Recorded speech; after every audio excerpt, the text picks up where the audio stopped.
The New York Jets have finally won a football game as they shock the world and defeat the Cincinnati Bengals on the road by a score of 39-38. We'll break it all down, but before we do so, welcome back, everybody, to the Turn Up Jets YouTube channel.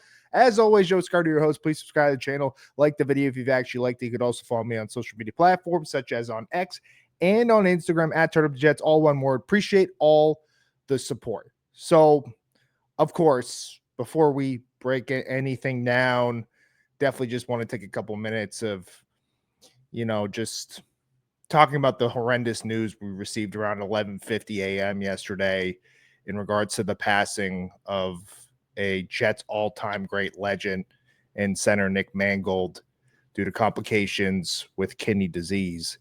About 10 days ago, Nick did come out on his social media platforms and did aware everyone that he was looking for a kidney. And we came to find out that he's been battling this condition supposedly since he was drafted in the NFL in 2006 to the New York Jets with the 29th overall pick out of Ohio State.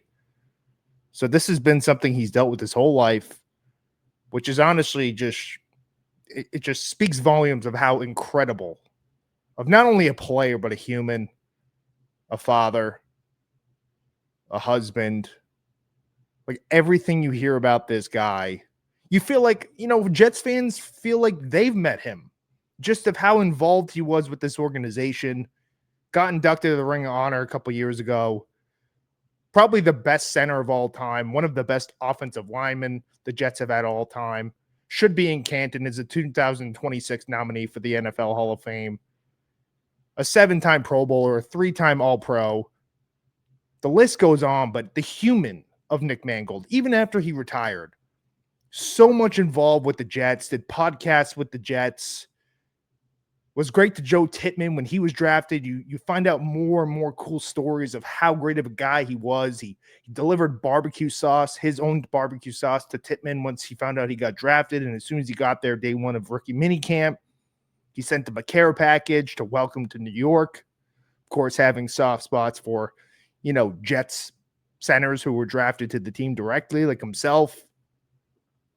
Just a humble individual, man. Like, this was a player he's Hall of Fame good. He's going to be in the Hall of Fame. But you would never know. Just the humility, just everything about him, the humbleness is just amazing. And it was brutal to watch Rex Ryan yesterday break down, reminisce as well as his time, 6 years together, and that really amazing story how the last game going into Miami in 2014 that, there were rumblings Rex Ryan was basically done and Mangold wanted to play anyway. That's just the player he was. His teammates loved him, his coaches loved him, and the Jets fans absolutely adored him. This is a guy who was my childhood, right? I was born in 96. He drafted in 2006. That was really you're 10 years old. You start to remember now.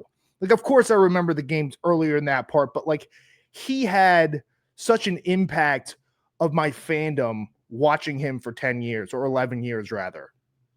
He went through the good. He went through the bad. And he was always the same player. You obviously always knew every year what you were going to get out of Nick Mangold.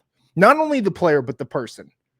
Did great things for the community, was really involved in New York firefighters, was really involved with first responders, everything. Everything you hear about Nick Mangold, you just love him and you were proud that he was a Jet, and he was a Jet for life. He's the definition of a New York Jet. Cool memories of him screaming in Ryan Fitzpatrick's face after beating the Cowboys when, they were just 2 wins away to get in the postseason. The stories from Hard Knocks of him showing up to Taco Bell when Rex Ryan was there. Even the things he did with Barstool post-career. Just an unbelievable personality. And my prayers just go out to him, his family, his wife, his 4 children, his close friends.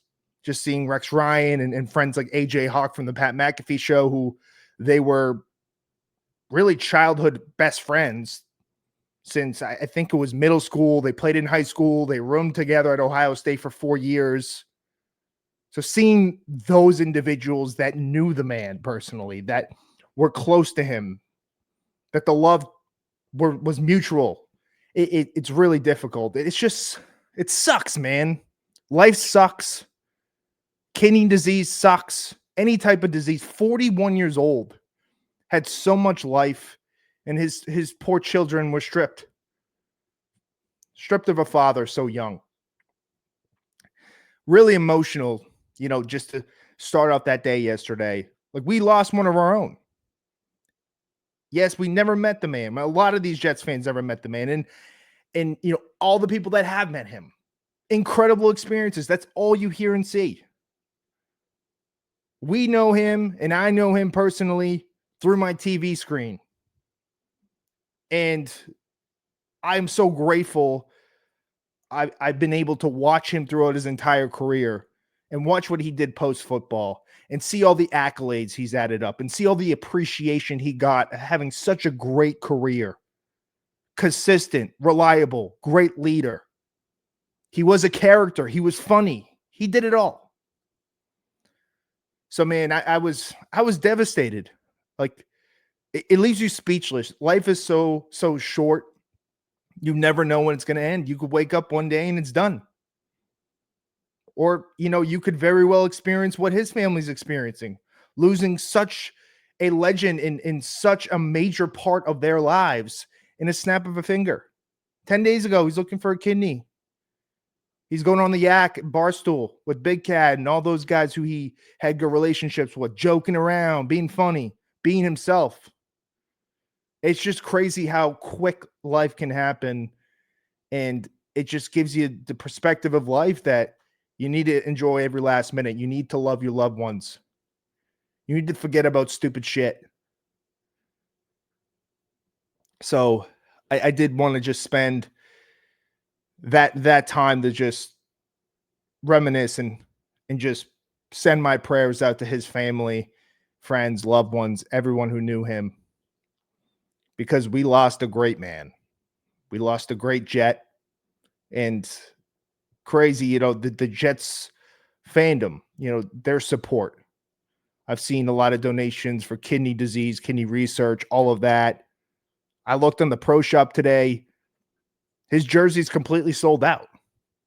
Now, my jersey doesn't exist anymore because I did have one when I was very young, but I looked to try to get one, like the Mitchell and Ness one. They're completely sold out. It speaks volume of not just the player, it's about the man. So once again, RIP to the legend Nick Mangold, and prayers go out to everybody. And I'm a believer, man. He had something to do with that yesterday. The Jets had an incredible win here. And more ironically, it was in his home state of Ohio. Like, you can't make that up. I think it was only like 40 miles from where he was born. Of course, he was an Ohio State native. And the New York Jets came out and won their first game of the season, in which has been just nothing but misery for this fan base, for this organization, for this new regime with Aaron Glenn. And, they were down 10-0. They were down 17-3. They were down 31-16. They were down 38-24 with 7 minutes left in the game. And they somehow find a way to win this game for Mangold. Like, that's stuff you can't make up. It's bigger than sports. It's not just about winning a football game. It's just the perspective of everything. The devastation that the Jets organization suffered an hour before kickoff. I knew people probably knew earlier, but the news came out around 11:50 a.m. So the fact that happened is just insanely incredible. They had their guardian angel, and they won the game for Nick Mangold. And even, I've completely forgot Nick Folk. Nick Folk was, crazy enough, he played with Mangold. Of course, Folk is 40 years old, has been in the league. This is his second time with the New York Jets, and he experienced a lot of success with Mangold going to those AFC championship games and being a teammate. And they said he was very emotional in the locker room, and he had a great game and was perfect. Like, everything just worked out. And I guess Breece Hall I want to say yards per carry averaged 7.4. His number was 74. Just crazy stuff, man. So for the Jets, let's pull out the box score here. Let's get into the recap because the Jets won a damn football game. They won. They won a football game finally. And to anyone that isn't happy about this win is crazy. I'll get into that. It's just like you're never going to satisfy everyone. But let's look at this. I mean, the Jets, 25 to 24 first downs, total plays. Had more than that, 502 total yards on offense, 502 total yards on offense. This was a team that hadn't scored the last 2 weeks prior going into this game. The Jets defense still needs work, giving up 398 yards. Flacco was still great, 223 yards, 2 touchdowns. P. Ryan, Chase Brown had a good tandem. Chase still had 12 catches for 91 yards. Higgins only had that touchdown, the 44-yard touchdown. It was his only reception. You know, the Jets defense still needs to work on things here, of course. But the fact that the Jets delivered 502 total yards. Justin Fields, man. Justin Fields was fantastic in this game. Dealing with all the bullshit with the owner and him saying, if we can complete a pass, maybe we'll win some games. Fields potentially getting benched until Tyrod Taylor was noted that he was injured, and they ended up ruling him out on Saturday. 21 to 32, 244 yards, a touchdown, a huge 2-point conversion run, a huge 2-point conversion pass to Isaiah Davis. Breece Hall was phenomenal. 18 carries, 133 yards, 2 touchdowns, and yeah, a passing touchdown to give Mason Taylor his first touchdown of his career. This was a game that they didn't have Garrett Wilson or they didn't have Josh Reynolds, their top 2 receivers. Guys like Tyler Johnson stepped up.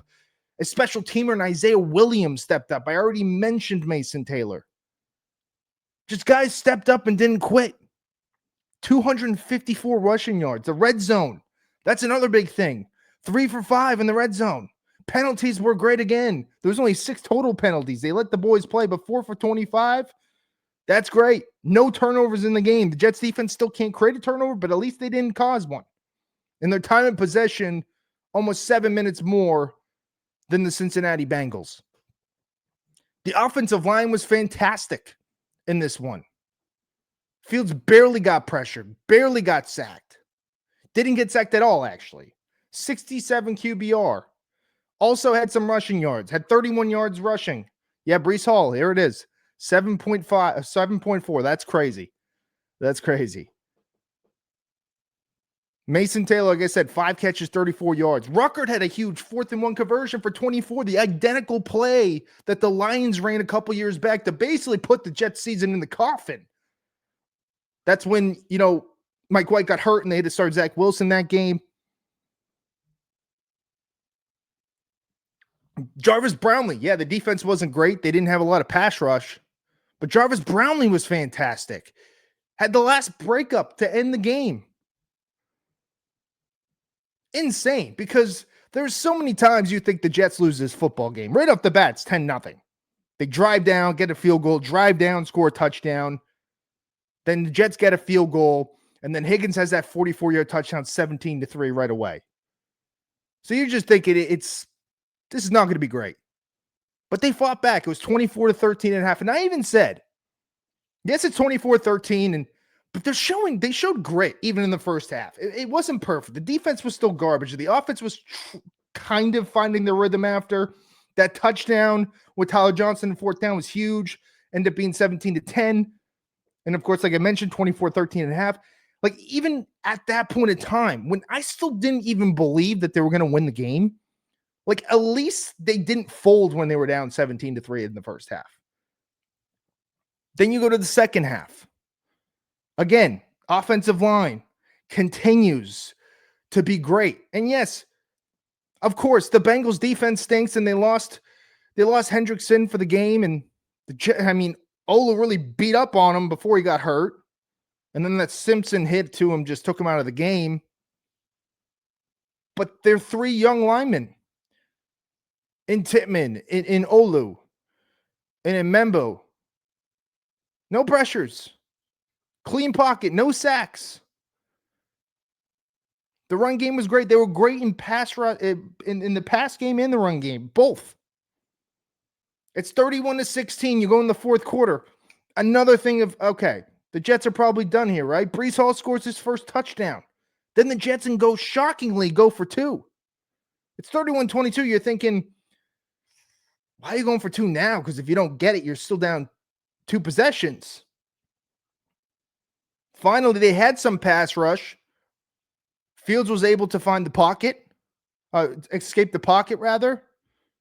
He did it with his feet and scored. 31-24. And then the most classic fashion. The Bengals have a 7 for 70 yard, I believe, drive right after. It was like, okay, of course, the last 2 weeks, the Jets defense performs well and the offense was terrible. And then when we saw the Jets were able to score points, the defense can never make the big stop. They go right down. They score touchdowns, 38-24. And again, the Jets respond. Drive down. Brees Hall scores again in that tiptoe touchdown. It's 38-30. You're thinking kick the field goal, you're down 7. Aaron Glenn goes to the analytics, and he goes for 2. Because that way, if you score, you win the game. Again, Fields' pocket broke. He had to escape the pocket. He's falling down. He throws it. Davis initially was called incomplete. And then you're thinking, that's a catch, but is he short? The ball is probably this much breaking the plane.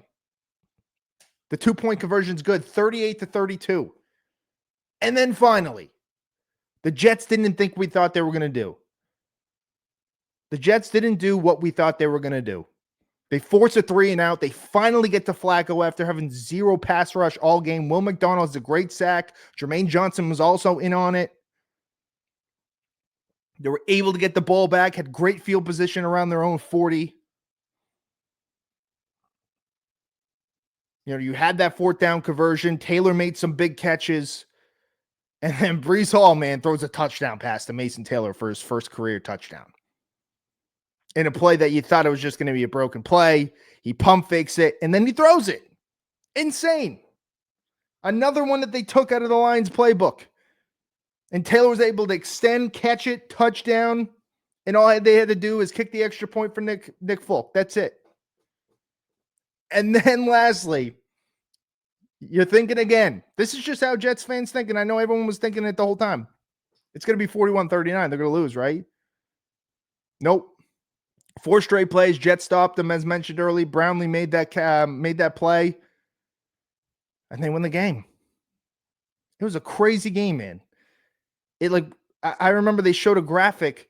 It was like when the Jets were close, too. I think it was like 38-32. And it said that the Bengals still had a 99% chance to win the game late.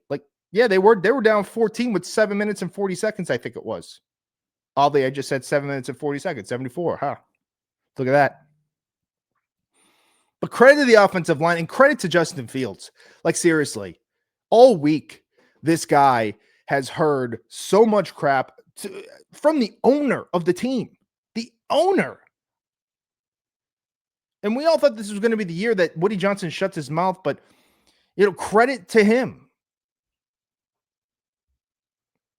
And credit to, just him being able to speak about it and being a class act about it and just never causing any issues. He didn't even know he was going to be the quarterback probably until Friday or Saturday. We found out Saturday. I'm guessing he found out Friday. And he went in there and had his best game of the year. He was able to throw the ball downfield. He had time to go through his reads. Angstrom called a great game, was able to scheme guys open. And he was able to make those throws he wasn't making the last couple weeks. The play calling was great. The offensive line was great. Fields was great. Brees was great. Mason Taylor was great. Tyler Johnson had some really big catches. Yes, the defense still stunk, and that's alarming. But we've seen what the Bengals have been able to do the last couple weeks. They're putting up points. Doesn't give them no excuse. The main thing was you needed pass rush with a 40-year-old quarterback in Flacco. They weren't able to do that until the very second to last drive when the Jets were able to take that drive and score and take the lead and ultimately win the football game. But no pass rush. They need to work on that. They have the guys there. Quentin Williams didn't have a great game. Had that costly penalty that led to the Chase Brown touchdown early in the second quarter. And even that, it was 24-10. The Jets still went down and was able to get a field goal. Like, their offense operated in something we haven't seen since week one, that infamous week one that we didn't think that was ever going to happen again, but it literally did yesterday. And yeah, the Bengals, they do have the worst defense in football. It doesn't matter, though. The Jets are 0-7 here. The Jets defense wasn't good either. So I don't want to hear it that the Bengals defense blew it. The Jets defense had opportunities to blow it. But the thing was with the Jets, as bad as they were in defense, as bad as they were in the pass rush, they were playing without Sauce Gardner. Quincy Williams made himself known coming back. Sherwood had a big play in the last quarter. A.Z. Thomas was making his first career start. Brandon Stevens was great. Brandon Stevens has been great since like week 4. I'm pretty sure I saw he's one of the highest graded corners since week 4. So after week 4, he's been fantastic. He had some big pass deflections. Brownlee. I mean, Michael Carter's not going to see the field with this kid. This kid looks like an absolute stud and a steal and a guy who could be a cement piece for this secondary. Malachi Moore was flying around. Again, rookie, made some mistakes. It happens. But what they were able to do is the stop that he couldn't get against the Steelers and against the Buccaneers late in the game. They were able to do it yesterday, and that's all that mattered. The last 2 drives. They forced the 3 and out and then the 4 and out. And that's all she wrote. That's all they needed. They got the final 2 stops that they needed that they didn't have. At that point, you won the game. They did it when it counted. I'm not going to rip on the defense too much. Yes, the defense still stinks. Of course it does. We know it does. They still allowed him 3rd down, and I think it was 3rd and 10, 3rd and 11. Flacco ran for a first down. Like, Michael Clemens missing tackles. It's the same thing, but at least at the end of the game, they were able to do something they haven't done all season and close out a football game and make the plays when it mattered. They did it on defense. Of course, did it on offense. Nick Folk made all those field goals that he needed. McNamara, when he had to punt, was able to put them, in a tough field position for the Bengals offense. So credit to the offensive line, credit to Justin Fields, and lastly, credit to Aaron Glenn. Credit to Aaron Glenn. Of course, I've been criticizing him. You have to. If you don't, the reason you're getting criticized is because you're 0-7. When you win football games, it gets better from here. And I think every Jets fan, whether you were criticizing him or you're sticking up for him, we all have the same goal. We want Aaron Glenn to succeed. He is a Jet. He wanted this job. And yes, this isn't a great job, and we didn't expect success right away. But the fact that it was worse last year with the interim head coach to start the year with Jeff Albrecht last year and to start the year this year, that's what was concerning. They were regressing. So from this point on, I'm not going to say the Jets are going to win 6-7 games. Win some football games, though. Like the fact that they didn't win the garbage ones at the last couple weeks, and they actually won one mid-season to maybe spark something here. You have the bye week this week coming up, and then you host the Browns. And, of course, we'll have right after that a Thursday night game against a tough New England Patriots team who's 6-2. That's plenty of time. But you have a chance to build wins now. You're playing a vulnerable Cleveland Browns team with a rookie quarterback who's really struggling. They just got blown out by the Patriots 32-13 yesterday. Stack the wins. If you're able to show us that this team is getting better by the end of the year, that's all you ask. I didn't sit here and say the Jets should be the playoffs or all that. No. The fact that they were regressing is what was pissing me off. And the fact that, they were still, it was still the discipline issues and the penalties and the turnover still needs to get better. And then the lack of, urgency of using his timeouts and the analytics. He did all that yesterday, though. He managed the clock well, especially during the end of the game. He went with the analytics side, and it worked for him most of the time. Numerous times on 4th down. The first 4th down conversion didn't work. Every other one worked. He went for 2 twice. You don't get those 2 2-point conversions, you don't win the football game. So hats off to Aaron Glenn. He coached his ass off, and you could see that he hasn't lost a locker room. I don't care. The fan base is the point of view is going to change, right? If they win, we're going to love you. If they lose, you're going to get criticized. That's just how it is. The Jets team, these fans, like, we shouldn't need to have patience anymore. It is the reality. You got to give him a break. And no, nobody in their right mind wanted to see Aaron Glenn fired, one and done. No way. I mean, I bought the guy's jersey. I got this autographed card. Like, he's a Jet. Like, that was the coolest hire ever. I wanted him in the process. That was the guy I wanted. But 0-7, the first time since Adam Gase in the 2020 season, in which your team was basically a minor league football team. That's how bad the roster was. It was frustrating because you have some talent here. And there were games that you could have and should have won. But it's not late. It's not too late. It's not too late to at least give us faith to saying, okay, maybe he is the guy going forward. It certainly looked like the players have not lost faith. The locker room, they were celebrating. They gave him the game ball. So at least he hasn't lost the players. And he won't completely lose the fans. The ones that are off on that, they'll go right back to him when they start winning. That's just what being a fan is. Of course, I'm frustrated. I hated the way this week that he dealt with the media. It didn't help that Woody Johnson was babbling his mouth and talking shit about the quarterback. And then Aaron Glenn refuses to name a quarterback. And the week before that, he was trashing on Brian Costello, who's covered this team for years and years, is just asking a simple question: is there quarterback controversy? Of course there is. But then he's saying, how can you say that? How can you ask that question? Like, that nonsense, it's only cool when you're winning. It is. So I guess he earned it this week because he won the football game, and his little mastermind plan, whether that worked or not, and Woody obviously gave them the confidence. This showed that, well, Woody's comments, it pissed off the Jets locker room. They went out there and they played for their guys. And that's what I like. And that's a good start. And that's a start of culture. Okay? So I just hope that this can continue. Just stack some wins. Right? Just don't go 1-16, 2-15, 3-14. No one wants to see that. And if any fan is mad because they won a pointless game, then what's the point of being a fan?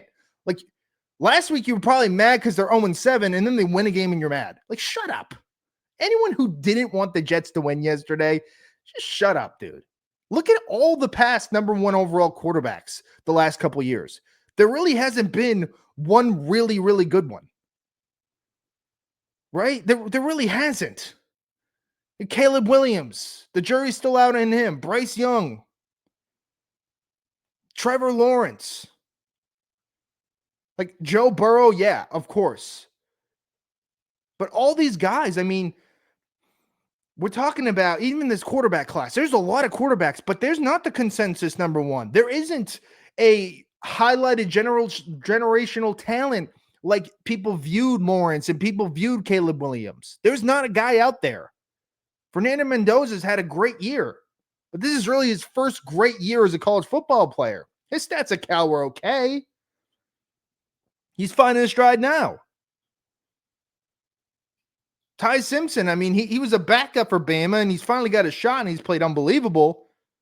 But, like, these guys aren't generational talents, and the guy we thought it was in Arch Manning, he's probably going to be in another year because things aren't clicking totally. So there's a lot of quarterbacks to choose from. There's not the consensus one, which means you could still find one if you don't have the number one pick. The Jets can have both. The Jets are going to still get a quarterback. They're still going to have a top 7 pick. It doesn't matter if they have number one.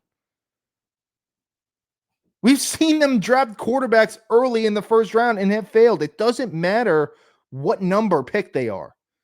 All you know is there's going to be quarterbacks on the board, and you're going to have the pick to get those guys. So enough of being mad because they're losing and then being mad because they're winning because you're not going to get the number one pick. Shut up. Anyone who's mad about that is crazy. Yesterday was such an emotional day between Mangold and then going out and winning a game that you weren't expected to win. You were 7.5-point underdogs on the road. It looked like you were out of the game right off the gate. You go and win. Be happy. All Jets fans, I advise you to be happy. Be happy and be the delusional fan for another week, right? It's great that they have the bye week. You could be optimistic. They got the monkey off their back.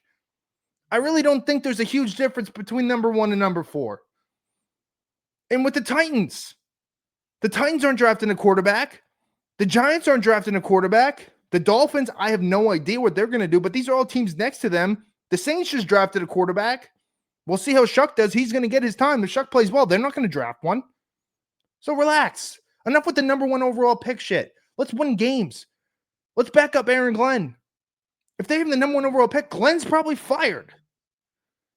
The Jets shouldn't even be in the same territory as the Titans and the Saints and the Browns. And they really shouldn't, because I think they have more talent than those teams. They haven't proved it, but they do. So let's be happy. It was a great day for the New York Jets. Of course, started off horrendously, and it still is horrendous about the loss of Nick Mangold. But I was so glad they were able to get the win for the organization, for Nick, and for everything he was about. But everybody, appreciate watching the video. I know I was out for a week, but continue to expect consistent Jets content weekly. Like I mentioned, they are going to be on the bye week. I'm still going to put out content for sure. And then next week, they'll be battling the Browns at MetLife Stadium. Subscribe to the channel if you've not already. Appreciate all the support. Like the video if you've actually liked it. You could also follow me on social media platforms such as X and on Instagram. And we're just going to take a couple seconds once again to remember the legendary Nick Mangold. Once again, prayers out to his family, his children, his wife, his loved ones.